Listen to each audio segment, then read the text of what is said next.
career development, and social interactions with us. And so what we needed to do was to find a way, and you'll see that these circles interrelate and overlap because alumni and students can participate in networking and career development at the same time, or they could just participate in networking. And by understanding the activity focus, what that activity is doing, or that programming focus, again, it allows, if we know that there's a specific alum that's always coming for career development, then we have a way to target them to say, hey, notice that you're coming to a lot of career stuff. Would you be interested in learning about X, Y, Z? It allows for us to continue that relationship in a way that's meaningful and relevant to them.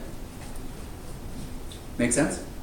Oh, sorry, one thing that I do want to point out, the social. So BCITs, when we talk to students, and I've talked to a lot of students over the 10 years that I've been in this community,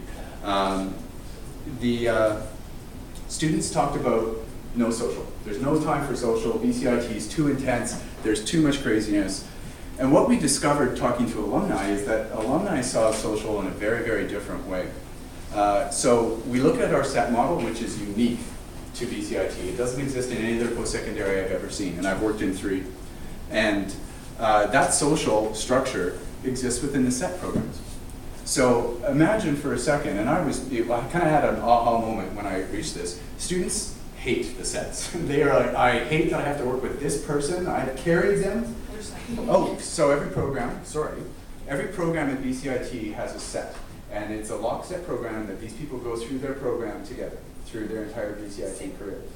And there's a set representative that is connects to the student association chair that then makes sure that the voice of the group comes forward to the administration of the student association and to the administration of BCIT. But the sets also form a lot of the group projects, and these folks have to live with each other for the duration of their stay. So they love each other and they hate each other by the end of that time, which you would expect. They become a family. When we talk to alumni said, you know what, I'm in contact with 2 or 3 people from my set. And we heard that over and over and over again. And they look back on the sets as, you know what, that was my fun time. We had 35 hours of class, we had all of these projects, and we were up at 3 in the morning laughing our butts off because you just hit that point. So the social part of it, when we looked at that, it actually changed how we were interacting, and that's one thing that's different from the student experience to the alumni experience, but it's still connected.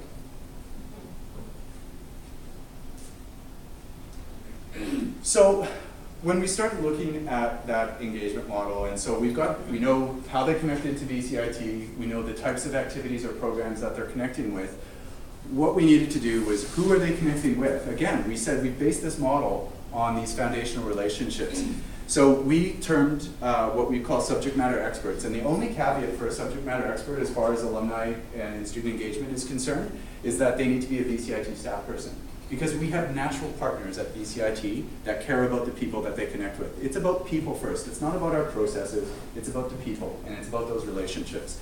And so what we want to know when somebody comes in and they've identified as program related and they're doing networking events, who's the faculty that's supporting them? Because we want to communicate back with that faculty and let them know how that interaction is going. We want to know, or key staff or champion, we want to know how they felt about that experience. Are they involved in it? What can we do to support that engagement model? Because we can create all programs that exist over here in SE40 that never touch the rest of the campus. And so we need to bring those together. We also want to understand who's participating. What are these networks looking like? And so, you know, are there students and alumni that are invited to these events? So program networking event, is it industry and staff that are coming to them?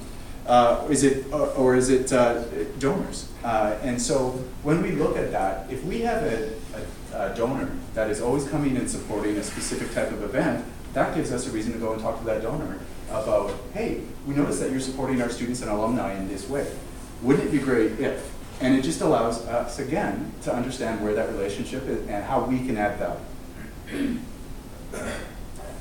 And then finally, the focus. So you've heard me, folks that have heard me speak have heard me talk about this a lot. We are, in alumni relations, interested in 4 things. We want to understand how this is affecting the profile, the reputation of BCIT. We want to work in engagement, so and we support recruitment. That's both student recruitment and employee recruitment, because we have a role in both 20% of our employees are alumni, as an example. And fundraising. So when we are, again, noticing a donor that's always supporting fundraising events, we can say, you know what, we know that you're supporting this, we know that you're doing this, and this is way that, here's something that's then targeted to you. We can support those relationships based on how people are interacting within our engagement model, and we can then code it. So does that make sense? Any questions about that at all? It's clear as mud? We're clear? So what are we measuring when we talk about engagement? So we've got this defined, structure and how we're putting people through the database so that we can report back to alumni, we can report back to our subject matter experts, we can report back to our industry and donors that are connecting with us. But when it comes to alumni engagement, what are we measuring? So what we did was we defined, and the team actually led by Adrian, defined 5 stages of alumni engagement.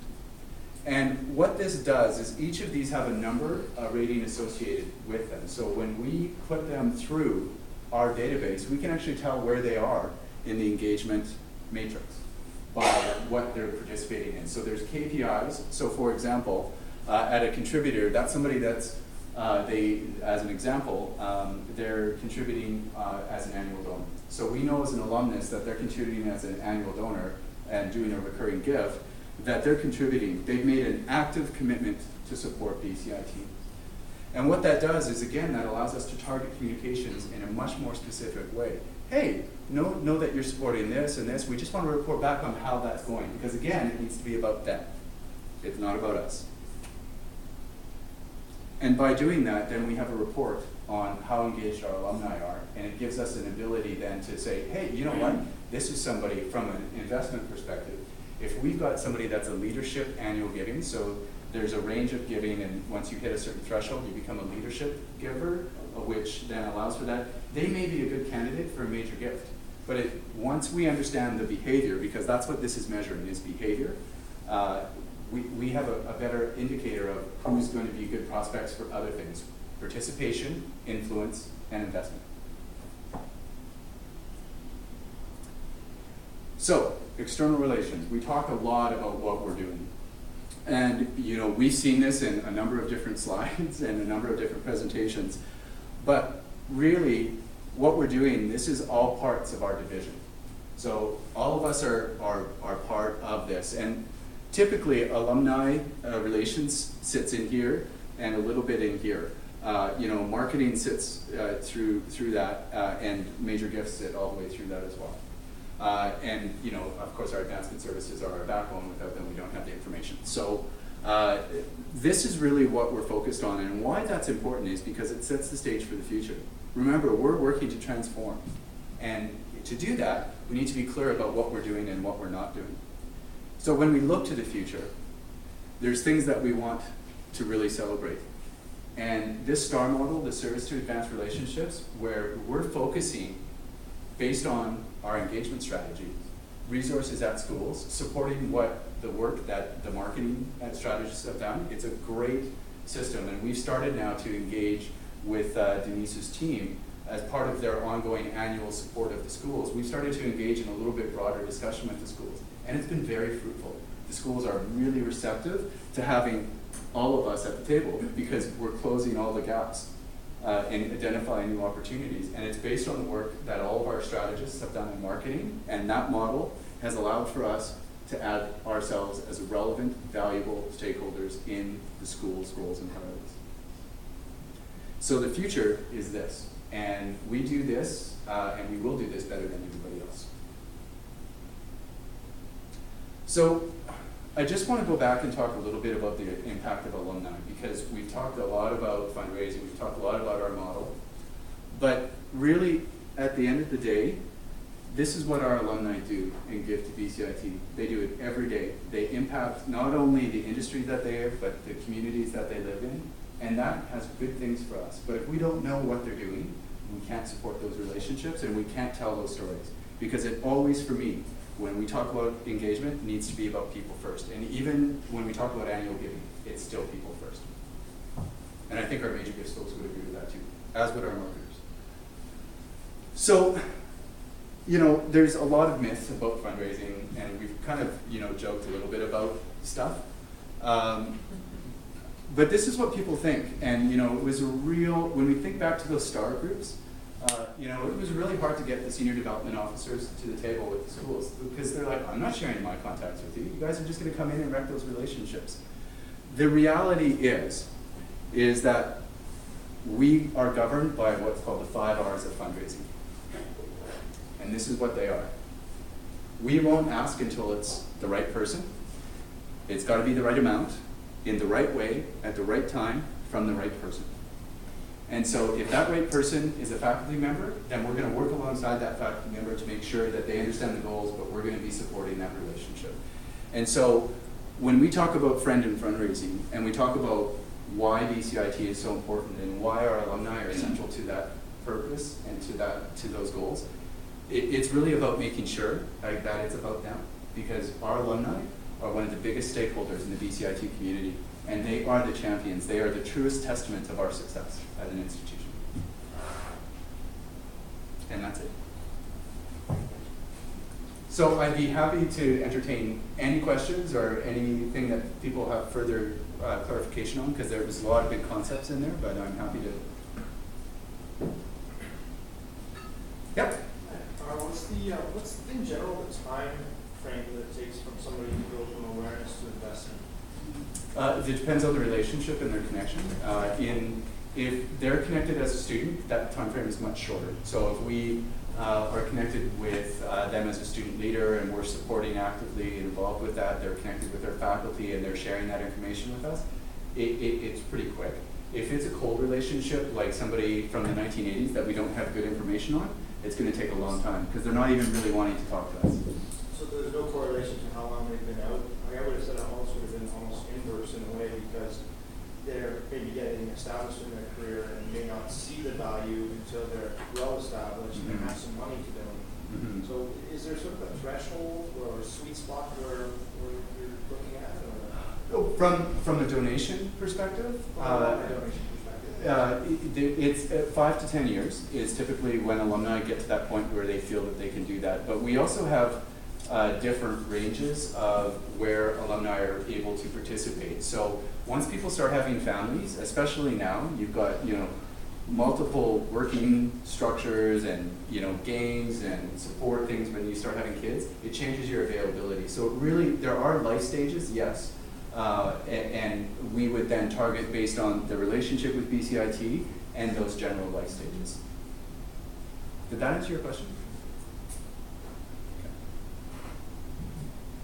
I was just going to add, and I don't know if you've seen this as much at BCIT.